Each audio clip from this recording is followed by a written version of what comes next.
Louvado seja o nome de Jesus. Glória a Deus.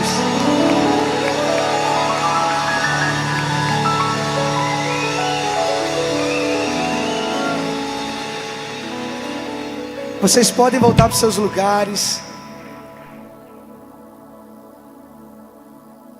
Podem se assentar. Boa noite, igreja. Vocês não estão animados, não? Boa noite, igreja.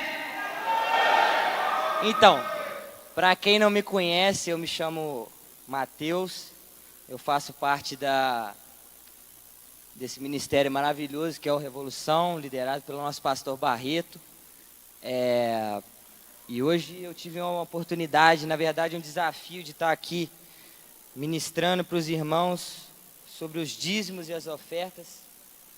Um momento muito sublime e que muitas pessoas têm o coração fechado para esse momento. Então, eu gostaria de ler com os irmãos 2 textos. Ambos estão no livro de Marcos. Um está no capítulo 4, a partir do verso 35, e mais à frente no capítulo 14, no verso 32. No verso 35 do capítulo 4 diz o seguinte: Naquele dia, ao anoitecer, disse ele aos seus discípulos: Vamos para o outro lado. Deixando a multidão, eles levaram no barco, assim como estavam outros barcos. Os porcos... Peraí, deixa eu ver aqui, não, pulei. Outros barcos também o acompanhavam. Levantou-se um forte vendaval e as ondas se lançavam sobre o barco, de forma que este foi se enchendo de água. Jesus estava na popa dormindo com a cabeça sobre um travesseiro.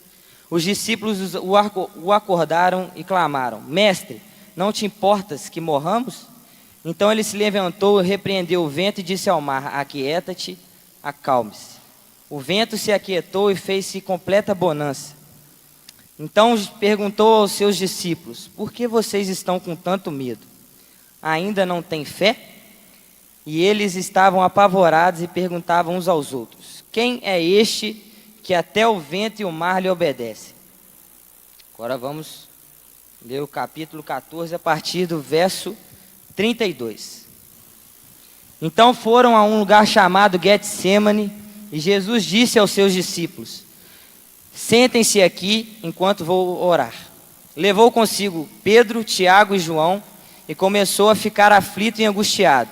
E lhes disse: A minha alma está profundamente triste, numa tristeza mortal. Fiquem aqui e vigiem. Indo um pouco mais adiante, prostrou-se e orava para que, se possível, fosse afastada dele aquela hora. E dizia: Abba, Pai, tudo te é possível. Afasta de mim este cálice, contudo não seja o que eu quero, mas sim o que tu queres. Então Jesus voltou aos seus discípulos e os encontrou dormindo. E disse: Simão, Pedro, por que você está dormindo? Não pode vigiar nem por 1 hora?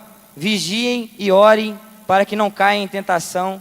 O espírito está pronto, mas a carne é fraca. Bom, irmãos, o que eu quero dizer para os irmãos é que muitas das vezes a gente passa por lutas. Isso é uma coisa comum, porque Jesus disse que nós teríamos aflições. E ele disse também para a gente ter bom ânimo. Mas o que acontece na nossa caminhada é que a gente incomoda a Deus de várias formas quando é para nós. Nós pedimos a Ele que acalme a nossa tempestade, os problemas que nós estamos passando. Mas quando Jesus nos chama de volta, a gente acaba adormecendo. O que eu quero dizer para os irmãos aqui? Às vezes a gente pede a Deus, por exemplo: Ah, Deus, eu quero um carro.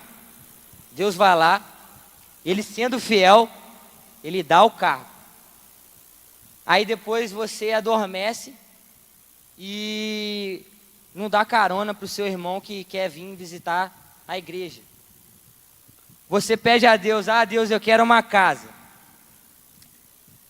Mas você não tem, e Deus te dá essa casa, mas você não tem ambição de abrir uma célula nela. Outro exemplo que eu posso dar para os irmãos é que nessa crise um dos pedidos mais comuns que possam ter no nosso meio são talvez de um emprego. E Deus nos dá esse emprego. Mas quando Deus nos dá um emprego, nós damos o nosso dízimo? Ou nós fechamos o nosso coração para Deus? Sabe, eu vejo muita, na igreja principalmente, as pessoas vêm para pedir as coisas, para orar está lotado, mas para orar tem pouca gente.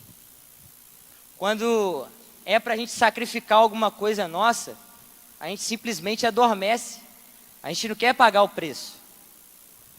E eu queria deixar essa breve reflexão com os irmãos, que os irmãos levem para casa. Agora é um momento de você com Deus.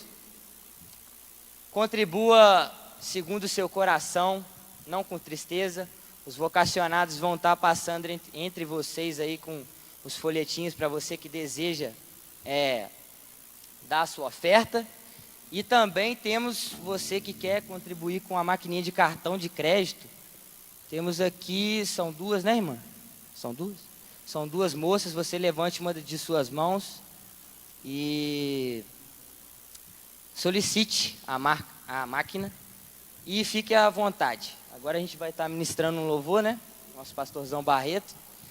E muito obrigado.